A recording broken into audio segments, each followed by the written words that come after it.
Engenhocas, a série mais bem sucedida de vídeos deste canal chega hoje à 4ª edição. Sempre com projetos malucos que saíram de mentes brilhantes, ou nem sempre, dos engenheiros da Fórmula 1. Algumas foram para a pista, deram resultados, algumas apareceram apenas em testes, e tem uma, no final, que nem isso, mas merece menção. Então, senta aí e prepare-se para muita diversão no 4º episódio da nossa série maravilhosa Engenhocas. É disso que a gente vai falar hoje no Splash and Go. Vamos lá! Desnecessário dizer que você pode e deve assistir aos episódios 1, 2 e 3 desta série, mas não tem problema também se estiver começando pela 4ª. Não é uma sequência, você pode começar daqui e ir voltando, ou começar lá pela primeira depois, e etc. E então, sem mais delongas, vamos ao primeiro de 10. A Fórmula 1 em 2014 passava por um período de transição, mudando para o regulamento dos motores híbridos. E a Renault também, uma transição dentro da transição. E o nariz deste carro talvez seja a concretização da bagunça que vivia a equipe, que tinha ainda como dupla de pilotos, veja bem, Romain Grosjean e Pastor Maldonado. Dois pilotos que dispensam apresentações, mas se você precisa ser apresentado a eles, eu só te digo uma coisa: malucos. Às vezes velozes, mas malucos. A Renault, como a Honda, é uma fabricante que entra e sai da Fórmula 1 mais ou menos 2 vezes por década. E nesta ocasião eles estavam voltando, mas ainda não tinham assumido completamente o controle da equipe, embora o corpo técnico fosse o de sempre, ligado à fabricante, na sua fábrica em Anston, que tinha sido passado nos cobres ao final de 2011 para o grupo de investimento Genie, e àquela altura a fabricante já estava tomando o caminho inverso e reconsiderando sua decisão e pensando em entrar na Fórmula 1. Naquele ano, além dos motores híbridos, entrava também em vigor uma regra da FIA que determinava que o ponto mais baixo do nariz dos carros fosse bem mais baixo do que antes. Tudo isso na esteira de alguns acidentes que tinham acontecido em que peças tinham voado nos pilotos, como, por exemplo, o de Felipe Massa, ainda que não tivesse nada a ver com o bico, e o do filho de John Surtees, que tomou uma roda na cabeça. Também seguiam os estudos para a instalação do halo, o que viria depois, a gente sabe. Mas ter um bico mais baixo era visto àquele momento como uma boa medida de segurança. Só que a regra falava na extremidade do bico, ou seja, na ponta. E aí as equipes levaram isso ao pé da letra e o resultado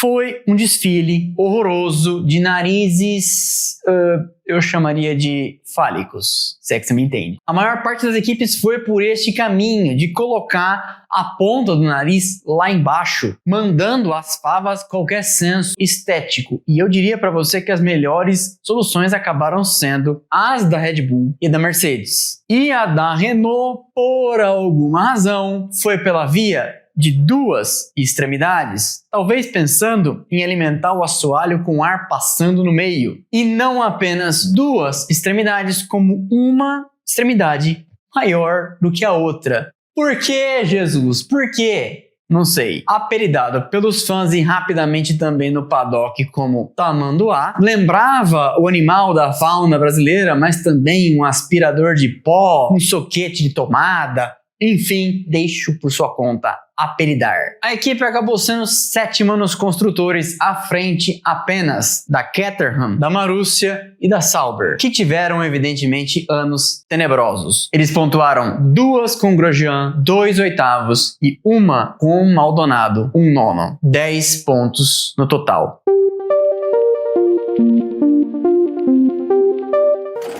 A Footwork Arrows teve um ano pra lá de movimentado em 1991, porque a princípio a ideia é que ela fosse equipe de fábrica da Porsche, que ensaiou um retorno para a Fórmula 1 que durou ali mais ou menos meia temporada, com um V12 que era fraco e pesado. E aí, para evitar problemas, eles começaram o ano com o modelo A11, uma adaptação da temporada anterior, visando acomodar o motor e depois mudar de plataforma. E quando Alan Jenkins, um projetista talentoso que já tinha feito bons carros, inclusive aquela Onix, que testou no Brasil num kartódromo na zona oeste do Rio de Janeiro em 1989, já contei essa história neste vídeo aqui, pequena grande história, e fez com Stefan Johansson um terceiro lugar. Pois bem, Jenkins apareceu com este nariz completamente inusitado. A equipe Footwork apresentou na Inglaterra o seu novo carro equipado com o motor Porsche FA12 para a temporada deste ano da Fórmula 1. O novo carro da escuderia inglesa foi apresentado com todo jeito de campeão. A Footwork de número 9 atravessou o painel pilotada pelo italiano Michele Alboreto e foi recebida sob os flashes dos fotógrafos e os aplausos do público. Projetado por Alan Jenkins, o carro, que tem as cores vermelha e branca, vai estrear no GP de San Marino dia 28. Até agora, o motor Porsche não conseguiu convencer na escuderia inglesa e fazer jus à tradição de vitórias da casa alemã, que não ganha uma corrida desde 1986. Numa época em que muita gente estava experimentando novas soluções ali, puxada pela Tyrrell, que em 90, com a Alesi, tinha aparecido com aquele nariz diferentão, feito por Harvey Postlethwaite, que, já publicamos essa pequena grande história aqui, segundo John Barnard, foi copiado de um estudo lá deles dentro da Ferrari, quando Barnard era chefe de Harvey. A Tyrrell tinha seu nariz elevado, a Benetton apareceu com o dela no Canadá e a Arrows apareceu com o modelo A12, pilotado por Michele Alboreto e Alex Caffi, e não dá para dizer que não era uma solução diferente, tão diferente que ninguém foi por aquele caminho. E os resultados são uma tragédia. O motor Porsche ficou no carro até a 6ª etapa do campeonato no México. Depois eles voltaram para os velhos de guerra Ford Cosworth DFR. Alboreto, Alex Caffi e Stefan Johansson, que substituiu Caffi em 4 provas depois de um acidente forte que ele teve em Mônaco. No total e no somatório dos dois carros, portanto 16 corridas naquele ano, vezes 2, 32 tentativas, nem classificaram em 20 delas, abandonando na maior parte do resto e conseguindo terminar com Alboreto um 15º em Portugal e 13º naquele aguaceiro de Adelaide, e com um 10º de Caffi em Suzuka e 15º na mesma pista da Austrália debaixo de água. Mas, como eu comecei dizendo, não dá para dizer que não era diferentão.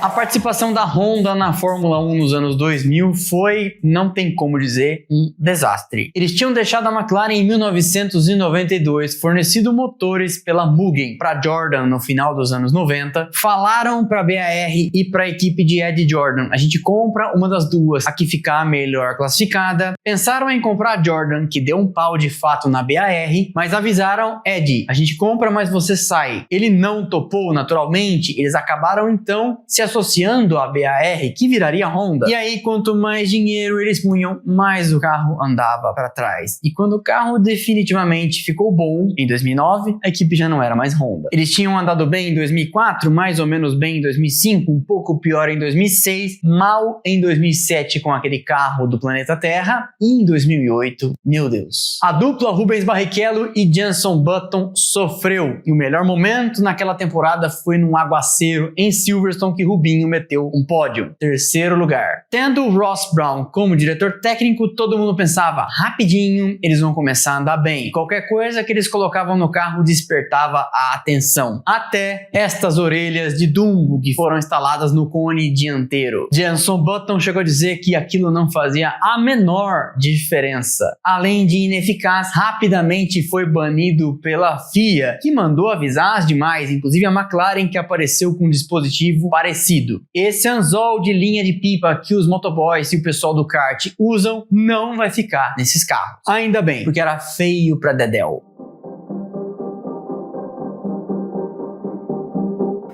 Em 2006, a BMW Sauber ensaiava um salto de qualidade, que viria em 2007 e 2008, sua melhor temporada na Fórmula 1. Já contei, inclusive, a história completa da Sauber neste vídeo aqui. E aí, numa época em que penduricalhos aerodinâmicos eram o tema, eram o prato do dia, a Sauber apareceu com o que foi rapidamente apelidado de Torre Gêmeas. O dispositivo, saindo das pranchetas de Willy Ramph, responsável técnico e de design naquele ano, era ordenar o fluxo de ar que chegava na asa traseira, afastando a turbulência da asa da frente e dos pneus em movimento. O resultado prático era praticamente desprezível, e quando a FIA começou a fazer perguntas igualzinho às orelhas de Dumbo que viriam no carro da Honda 2 anos depois, a BMW Sauber pensou bem e falou: quer saber? Melhor focar recursos em outras coisas, não arrumar briga com a federação e segue o baile. Mas é claro que entra na nossa lista aqui porque, né, inovador, diferentão, ousado e engenhoca, com certeza é.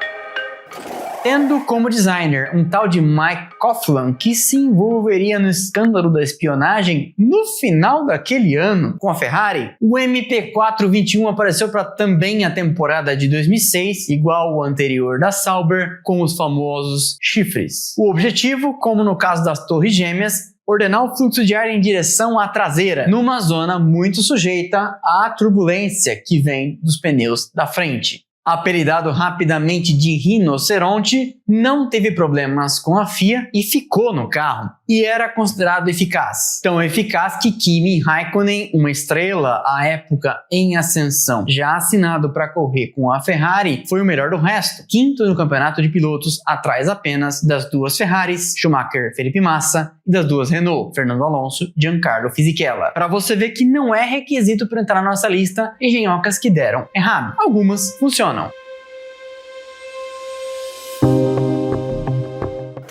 Quando os primeiros carros da temporada de 2022 começaram a aparecer e a Mercedes exibiu uma solução para lá de criativa, convenhamos, o Zero Pod ou Side Pod Zero, todo mundo ensaiou protesto, reclamação, a Ferrari, a Red Bull, a McLaren, dizendo que aquilo não estava dentro do chamado espírito das regras. Mas, como diria e diz Adrian Newey, não há regra que determine o que quer o espírito da regra. O motivo da polêmica era, dentro do Side Pod, a chamada Crash Structure, uma estrutura anti-impacto obrigatória, feita para proteger o piloto em caso de pancada lateral. A Crash Structure é virtualmente invisível, porque ela está sempre embalada pelo Side Pod, o casulo lateral, onde ficam os radiadores. Aqui dentro. Mas o time liderado por Mike Elliott, então diretor técnico da Mercedes, pensou, não há regra que diga que a Crash Structure tem que estar por dentro. E se a gente largar ela para fora, usá-la como asa, jogando o ar para baixo, reposicionar e diminuir os side pods e usar toda aquela superfície para gerar todo o downforce do mundo? Seremos campeões, certo? Pois é. O Side Pod Zero, a história mostrou, não seria a razão do fracasso da Mercedes naquele ano, que passava por muitas outras questões, como não saber administrar todo o downforce possível, que fazia com que o assoalho envergasse e disparasse o fenômeno do porpoising, algo que foi visto por Adrian Newey projetando o RB18 da Red Bull muito antes, ele, engenheiro velho de guerra, que tinha atuado na edição anterior da regra do efeito solo, lá no final dos anos 70, começo dos anos 80. E aí, quando Ferrari e Red Bull apareceram no Bahrein andando muito melhor do que a Mercedes, assim que a temporada começou, qualquer intenção de protestar contra o carro de Hamilton e Russell foi pro espaço, porque ninguém protesta carro que está andando mal, andando muito mal nesse caso. E aí, o modelo Side Pod Zero acabou virando sinônimo daqueles anos de fracasso, que talvez, se você for pensar bem, para a Mercedes não acabaram até hoje.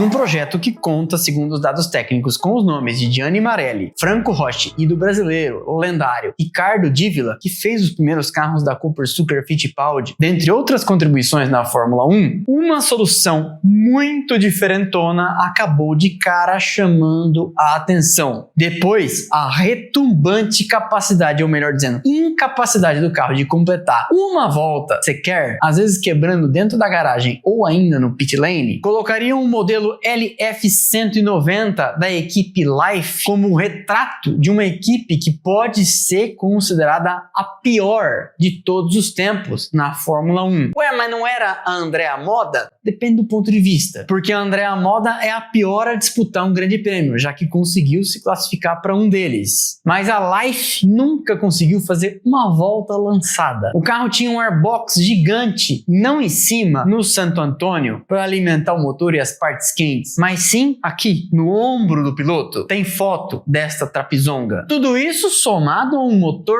W12. Sim, você ouviu certo. Não era em linha, não era em V, era em W. Uma loucura. Desastre completo. Da primeira à 12ª etapa tentaram com esse motor diferentão. Na 13ª e na 14ª tentaram com os Judge, velhos de guerra, que também não resolveu coisa nenhuma. Os pilotos, Gary Brabham nas duas primeiras tentativas e Bruno Giacomelli, que ficou até a 14ª, sim, o campeonato tinha 16, então você já percebe que eles não foram para as duas últimas, nunca conseguiram sair nem da pré-classificação. Quem dirá disputar o quali e aí entrar pro grid. Mas o carro, de tão ruim, é hoje em dia cultuadíssimo e já fez uma aparição em 2009 no Festival de Carros Clássicos de Goodwood. E se a gente achar as imagens, eu vou pedir pro editor colocar aqui para vocês.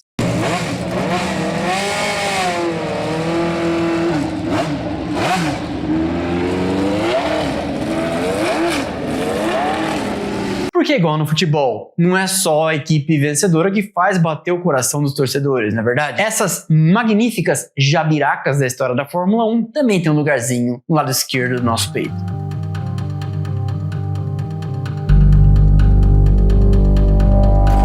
O McLaren M9A foi desenhado por Joe Marquardt e no meio do ano teve uma variação com tração nas 4 rodas. Era moda, naquela temporada várias equipes já tinham experimentado. E um carro então com tração integral foi entregue a Derek Bell para correr o Grande Prêmio da Inglaterra em Silverstone, enquanto os outros pilotos da equipe, por cautela, ficavam com modelos anteriores mais convencionais. Bell correu com o carro, abandonou com um problema na suspensão e depois o patrão, Bruce McLaren, resolveu testar aquela jabiraca. E aí depois que o dono da equipe andou com aquele troço e desceu do cockpit dizendo: parece que você está tentando escrever sua assinatura com alguém sacudindo seu ombro ao mesmo tempo, o carro nunca mais foi para as pistas. Por causa do mecanismo na dianteira, era dificílimo fazer um balanço de peso, já que sempre estiveram acostumados à tração traseira e todo o peso lá atrás, colocando então lastro na frente e mais pressão aerodinâmica. Com a tração integral, tudo teria que ser reaprendido e eles julgaram que não valia a pena gastar tanto tempo, recurso em algo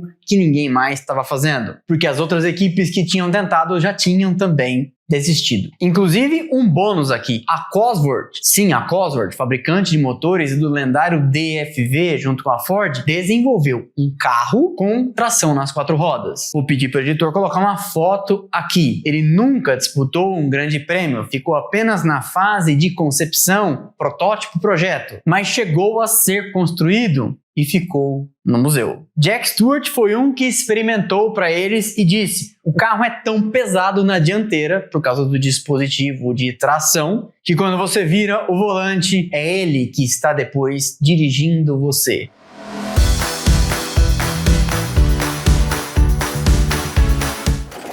Desenhado por Robin Herd para marcha em 1975, a versão do modelo 751 Skirt com saia nada tem a ver com as mini saias do efeito solo que viriam no final da década de 70. As extensões vinham atrás do pneu traseiro. O objetivo? Talvez criar um super difusor de Itu. Com essa expressão, aqui em São Paulo, pelo menos, as pessoas falam que tudo que é de Itu é grande. Enfim, nossa audiência nacional precisa explicar alguns regionalismos. Não sei se no Amapá, no Maranhão, no Rio Grande do Sul, onde também nos assistem, o pessoal fala de Itu. Itu, pra quem não sabe, é uma cidade no interior de São Paulo. Enfim, tá explicado. O fato é que Vittorio Brambilla venceu uma corrida com a March 751 em 1975 em Österreichring, onde hoje é o Red Bull Ring. Mas o 751 não estava com o dispositivo. Já vi alguns sites dizendo que estava, mas não estava. É só ver as imagens de vídeo. Vou pedir para o editor colocar um trechinho aqui para vocês daquela corrida lendária em que Brambilla entrou para a história da Fórmula 1, vencendo, soltando o volante e batendo na volta de desaceleração depois da bandeirada. Stärker in dieser Phase wurde der Italiener Vittorio Brambilla.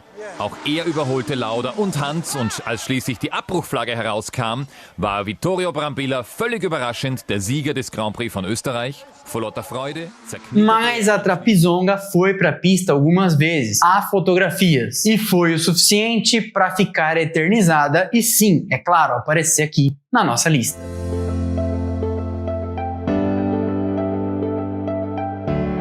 Por fim, e como falei uma vez, acho que no episódio de Engenhocas 3, imagine aquelas que foram concebidas e nunca viram a luz do dia e, portanto, não tem foto, não tem vídeo e a gente não ficou sabendo. Pois é, abrirei aqui uma exceção e vou mostrar para vocês um projeto que foi sugerido pela FIA, mostrado para as equipes e teve a aprovação de todas, menos uma, a Minardi, que vetou a solução durante reuniões pré-Grande Prêmio da China em 2005. O nome do conceito? CDG Wing. E o objetivo?